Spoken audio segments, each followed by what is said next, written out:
হরে কৃষ্ণ। আন্তর্জাতিক কৃষ্ণ ভাবনামৃত সংঘ ইস্কন আদর্শ গুরুকুল ভোজন। আমরা এখন এসেছি শিলিগুড়ি কাওয়াখালী গাইশালে। এখানে ইস্কনের আদর্শ গুরুকুলের ভোজন মহোৎসব হচ্ছে।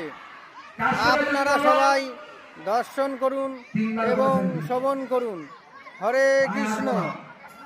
তিনবার বলছে মানে যারা করে না তারাও চিকিৎসা সেবায় যুক্ত হতে হবে, কোনো উপায় নেই। পালাইতে পথ নাই, জম আছে দিচ্ছে, কোথায় বাড়াবেন? জমটা বসে আছে, ভালো।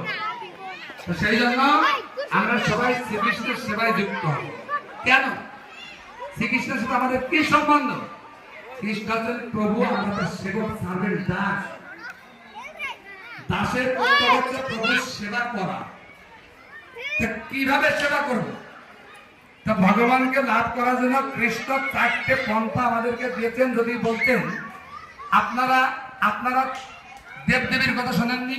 হ্যাঁ না না, কালী, দুর্গা, অমুক, সরস্বতী, তারপরে কি বলে শিব ঠাকুর, অমুক। আচ্ছা, আপনাদের কি কেউ কোনোদিন বলেছেন যে তোমরা আমার সেবা করো, আমি সত্য প্রতিজ্ঞা করছি তোমরা আমাকে এভাবে প্রাপ্ত হবে? একথা কেউ বলেছেন? বলেছেন কেউ? কেউ বলেছেন? আপনারা কোন সিনেমা আর্টিস্টের ভক্ত আছেন কিনা? এর মধ্যে কেউ আছেন কিনা কোন সিনেমা আর্টিস্টকে ভালোবাসেন কিনা? আগে ভালোবাসতেন কিনা? হ্যাঁ, ভালোবাসতেন। কিন্তু আপনারা যদি তার বাড়িতে যান, আপনাকে ঢুকতে দেবে না? ঢুকতে দেবে না। আপনারা কোন ক্রিকেট প্লেয়ারকে ভালোবাসেন কিনা? ভালোবাসেন কিনা? লজ্জায় হয়তো বলতে পারছেন না, ভিতরে বলতে ভালোবাসি তো। ঠিক কিনা বলুন? হ্যাঁ, হয়তো বলছে, সাহস করে বলতে পারছি। ক্রিকেট প্লেয়ার যদি আপনি বাড়িতে যান, আপনাকে ঢুকতে দেবে না? ঢুকতে দেবে না। আপনি যদি যারা অন্যান্য আরো কিছু আছে শিল্পপতি, অন্য তাদের যদি ভক্ত হন, আপনার তার বাড়িতে ঢুকতে দেবে না? ঢুকতে দেবে না। বাট কৃষ্ণ তিনি কোনো স্বার্থপর ব্যক্তি নন। তিনি বলেছেন, আমি সত্য প্রতিজ্ঞা করছি, মাম এব এসেছি সত্যংতে প্রতি জানে প্রিয় সীমে। আমি সত্য প্রতিজ্ঞা করছি, তুমি এইভাবে আমাকে প্রাপ্ত হবে, আমার ধামে তোমাকে আমি নিয়ে আসবো, তোমাকে আমি নিয়ে আসবো।